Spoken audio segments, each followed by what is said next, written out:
तो भाई इंडिया के अंदर नॉर्मल जो एक लाइफ एक्सपेक्टेंसी है एक इंसान की, वो है 75 साल, यानी करीब करीब 27,000 दिन। इन 27,000 दिनों में से मैंने अपने एक्सपेक्टेड लाइफ के 5,208 दिन, यानी कि लगभग 20% पल्सर 220 चलाते चलाते बिता दिए। और अब मैंने ली है एक नई बाइक, और वो है पल्सर 220।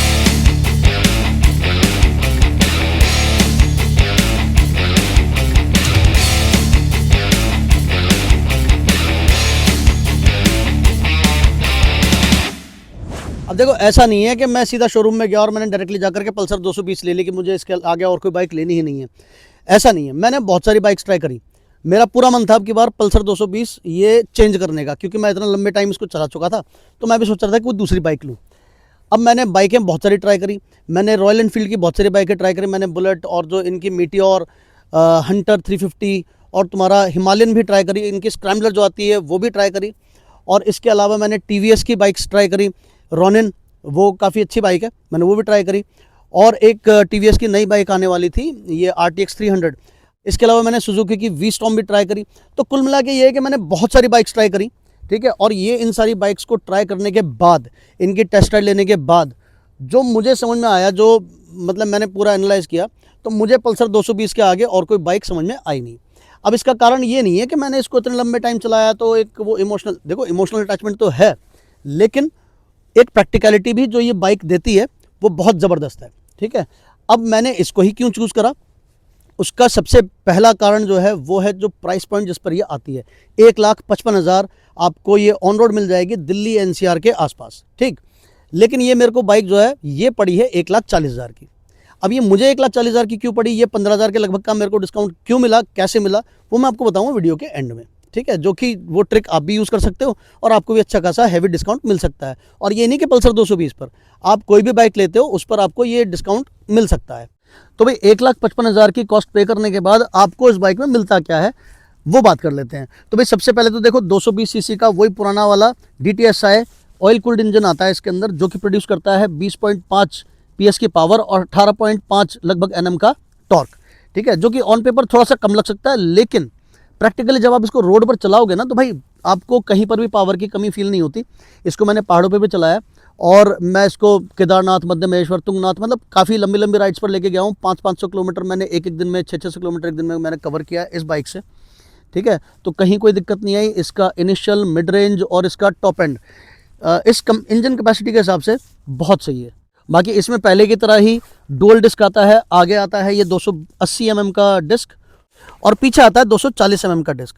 और ये बाइक आती है सिंगल चैनल ABS के साथ, जो कि अच्छी खासी ब्रेकिंग पावर प्रोवाइड करता है। इसके फ्रंट में आते हैं टेलीस्कोपिक सस्पेंशन। अब देखो, लोग डिमांड करते हैं कि अब कंपनी को इसमें USD फोक्स देने चाहिए। ऑब्वियसली USD फोक्स से इसकी परफॉर्मेंस बढ़ जाएगी, बेटर हो जाएगी, लेकिन इसका प्राइस भी बढ़ जाएगा। और इसके रियर में आते हैं 5-वे एडजस्टेबल नाइट्रॉक्स शॉक अब्जॉर्बर्स, जिनकी परफॉर्मेंस काफ़ी ठीक ठाक है। व्हील साइज भी इसका पहले जैसा ही है, आगे वाला भी 17 इंच और पीछे वाला भी 17 इंच। और जो टायर साइज़ है आगे वाला वो है 90-90-17 और पीछे वाला है 120-80-17। बाकी ओवरऑल डिज़ाइन बाइक का बिल्कुल सेम वैसा का वैसा है, जो कि 2007 से चलता आ रहा है। डिज़ाइन कुछ लोगों को पुराना लग सकता है, लेकिन अभी भी इसको लोग बहुत पसंद करते हैं, और पर्सनली मैं तो बहुत पसंद करता हूँ उस डिज़ाइन को। और इस बाइक के अंदर जो बेस्ट चीज़ है ना, वो है इसका फ्यूल टैंक, जो कि 15 लीटर का आता है। और मैंने जो मेरी पुरानी पल्सर 220 थी, उसमें जो मैंने फुल उसको टैंक को ऊपर तक फिल करवाया था, तो लगभग 18 लीटर उसके अंदर पेट्रोल आ गया था। और जो ये फ्यूल इकॉनमी निकाल के देती है बाइक, हाईवे पे अगर आप इसको जैसे लॉन्ग ट्रिप्स पे आप लेके जाते हो, तो ये आराम से 41-42 के निकाल के देती है, जो कि मैंने अपनी पुरानी पल्सर 220 पर अचीव की है, 42 की एवरेज। और अगर आप सिटी में चलाते हो तो भाई वहाँ पर तो डिपेंड करता है कि आप कैसे चला रहे हो उसके हिसाब से, और दूसरा ट्रैफिक वगैरह पे डिपेंड करता है। तो ये 30 से 35 के बीच में आपको आराम से एवरेज देगी, ठीक है। इसमें ग्राउंड क्लियरेंस मिलती है 165 mm की, और सीट हाइट है 795 mm, जो कि शॉर्ट राइडर्स के लिए भी काफ़ी इजीली मैनेजेबल है। इसके अलावा इसमें कुछ नए चेंजेस भी हैं, जैसा कि ये मीटर कंसोल अब फुली डिजिटल आता है। इसमें आपको fuel indicator, time, trip A, trip B, average fuel economy और ब्लूटूथ कनेक्टिविटी के साथ टर्न बाय टर्न नेविगेशन भी इसके अंदर आता है। इसमें गियर शिफ्ट इंडिकेटर नहीं आता है, जो कि होना चाहिए था, लेकिन उसके अलावा आपको जो भी बेसिक इन्फॉर्मेशन चाहिए वो आराम से इसमें देखने को मिल जाएगी। यहाँ पर बजाज ने कंपनी ने एक चार्जिंग पॉइंट दिया है, ठीक है। हालांकि मैंने अभी इसको इस्तेमाल नहीं किया है, चार्ज करके नहीं देखा है कितना करता है, कैसे करता है। बाकी ये अच्छा है कि एक चार्जिंग पॉइंट दे दिया है। इसके अलावा यहाँ पर ये सारे इसके कंट्रोल्स हैं, इसमें थोड़ा चेंज है। ये यहाँ पर जो बटन दिया गया है, इससे आप ये मीटर को रीसेट सेट जो भी इसमें चीज़ें हैं वो सब कर सकते हो, टॉगल कर सकते हो उसको पूरा। ये इंडिकेटर है, ये इस तरीके से इंडिकेटर का स्विच है। हालांकि पहले जो इसमें इंडिकेटर आते थे वो ऑटो कट आता था, मतलब कि अगर जैसे आपने इधर का इंडिकेटर चलाया और आप इधर मोड़ा और हैंडल जब वापस सीधा करोगे तो वो ऑटोमेटिक बंद हो जाता था, लेकिन अब ऐसा नहीं आता है। अब आपको ये ऐसे प्रेस करना पड़ेगा इंडिकेटर को बंद करने के लिए। बाकी ये हॉर्न है, हॉर्न बहुत ज़बरदस्त है पहले की तरह ही। हालांकि थोड़ी सी साउंड में मुझे चेंज लग रहा है, हल्का हो गया है, लेकिन फिर भी बहुत सही है। दोबारा सुनते हैं एक बार हॉर्न को, तो सही अच्छा खासा हॉर्न है। बाकी इसके अंदर ये एक चेंज किया गया, जो ये पास का बटन है, यहाँ पर इसको चेंज कर दिया गया।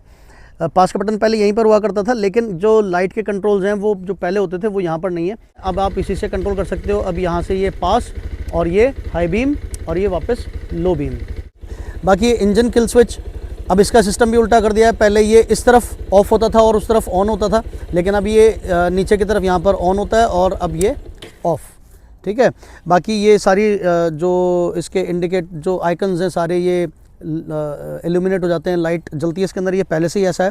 एक और जो चेंज इसके अंदर किया है वो ये नीचे जो ये काउल लगाया गया है, ये पहले थोड़ा खाली खाली सा दिखता था ये वाला पार्ट, तो अब ये इससे थोड़ा कंप्लीट सा दिख रहा है, कंप्लीट डिज़ाइन लग रहा है इसका। और पहले मुझे लग रहा था कि ये ऐसे ही हल्का फुल्का सा होगा, लेकिन इसकी क्वालिटी जो प्लास्टिक इसके अंदर यूज़ की है काफ़ी ठीक ठाक सी है।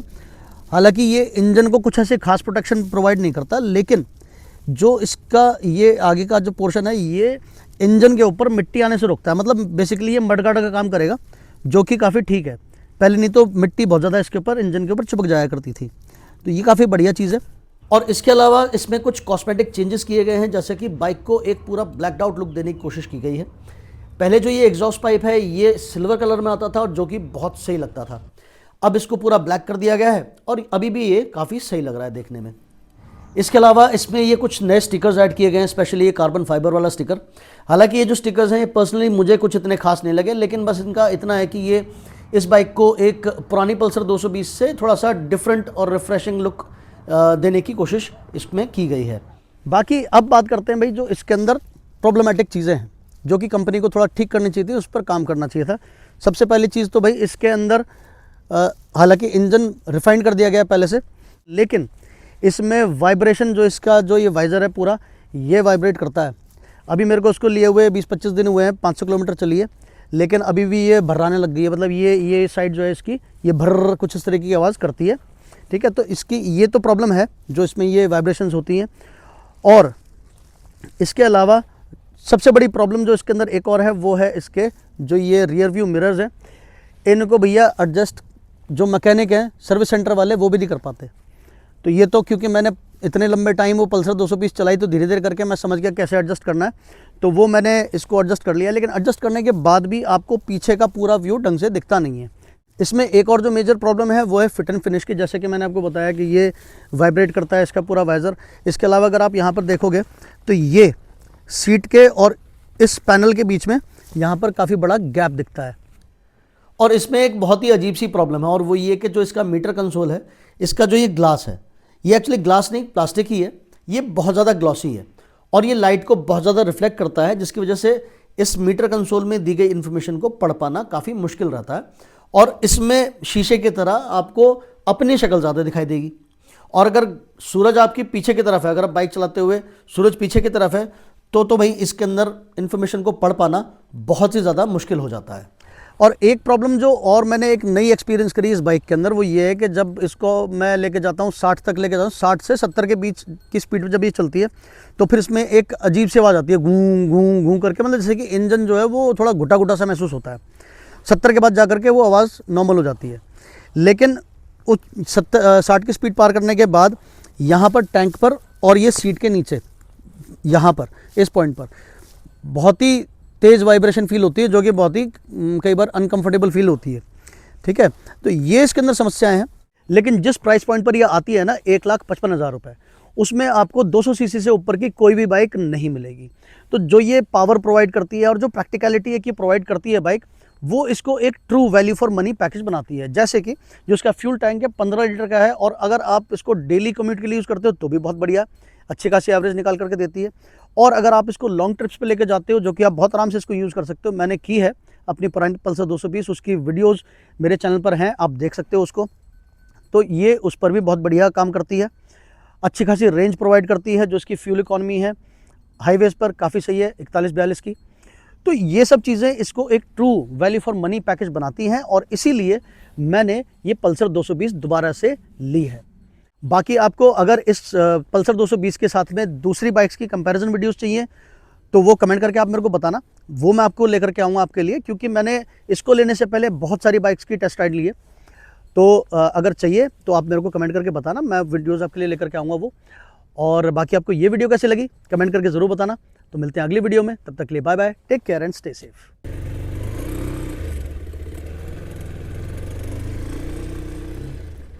अच्छा, इसमें एक बात तो मैं आपको बतानी भूल ही गया कि ये 1,55,000 रुपये की बाइक मुझे 1,40,000 की कैसे पड़ी। तो देखो, इसको मैंने बुक किया फ्लिपकार्ट से, और फ्लिपकार्ट से बुक करने से क्या हुआ कि मेरे पास जो क्रेडिट कार्ड था एक्सिस बैंक का फ्लिपकार्ट वाला, उस पर मुझे डिस्काउंट मिला इसके एक्स शोरूम प्राइस पर 8,000 रुपये का। और इसके अलावा जो मैंने इंश्योरेंस लिया वो मैंने डीलर से नहीं लिया, क्योंकि जो हम डीलर से इंश्योरेंस लेते हैं उसमें क्या होता है कि जो अमाउंट हम पे करते हैं उसमें जो डीलर है उसकी कमीशन भी इंक्लूडेड होती है। तो अब क्योंकि इंश्योरेंस मैंने अपना आप किया तो उसमें बेनिफिट मेरे को ये हुआ कि वो 5 साल के बजाय मुझे 6 साल का मिला, और उसमें मेरे को डीलर की कमीशन पे नहीं करनी पड़ी, तो मेरे 2,000 रुपये उसके अंदर बच गए। और इसके अलावा जो मेरी पुरानी बाइक थी उसका टाइम पूरा हो गया तो मैंने स्क्रैप करा दी, और उसके मुझे 5,500 रुपये मिले। तो कुल मिलाकर के 15,000 रुपये से भी ज़्यादा मेरे जो टोटल कॉस्ट थी 1,55,000 की उसमें कम हो गए। तो ये ट्रिक यूज़ करके आप भी अगर कोई भी बाइक लेते हो, ऐसा नहीं कि सिर्फ पल्सर 220 या बजाज की कोई बाइक, आप कोई भी बाइक लेते हो तो उसको आप इस तरीके से काफ़ी हैवी डिस्काउंट पर परचेज कर सकते हो। तो इस वीडियो में इतना ही। वीडियो कैसी लगी कमेंट करके ज़रूर बताना। अगर वीडियो पसंद आई हो तो वीडियो को लाइक करना, शेयर करना। तो मिलते हैं अगली वीडियो में, तब तक के लिए bye bye, take care and stay safe.